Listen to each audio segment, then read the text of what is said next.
là, c'est une carte assez spéciale, c'est ce qu'on appelle une carte événementielle en fait. C'est une carte qui date de 1904. Parce que les créateurs de cartes postales réalisaient souvent des cartes événementielles, finalement, qui racontaient l'histoire de Nantes à travers les grands événements. Et là, c'est une carte qui raconte la foire exposition de Nantes en 1904. C'est une sorte de foire universelle, hein, une foire qui perdure aujourd'hui, comme chaque année, à la Beaujoire.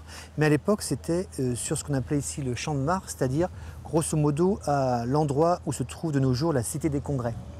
Ici, c'est ce qu'on appelle le canal Saint-Félix, hein, aujourd'hui bassin Saint-Félix. On aperçoit la Loire, évidemment, avec le pont de la Vendée au fond. Et tous les vieux bâtiments qui sont derrière la foire, c'est tout simplement le vieux Malakoff, en fait. Là où sera construit, beaucoup plus tard, Marcel Sopin, le stade Marcel Sopin.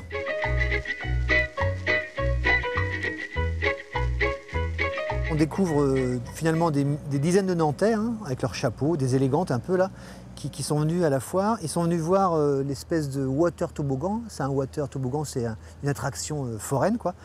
On monte en bateau, on descend, on se fait éclabousser dans l'eau. C'est rigolo, très rigolo. Et aussi, on retrouve ce qu'on appelait le Big Ben nantais, c'est la vieille tour du Bouffet. C'est une tour qui a disparu en 1848, mais que monsieur Théophile Guillon, lui c'est un vendeur d'alcool, de liqueur, a reconstitué en carton-pâte en fait. Et Théophile Guillon, il est là, il vend tranquillement ses petites liqueurs, il est tranquille dans son petit stand en fait.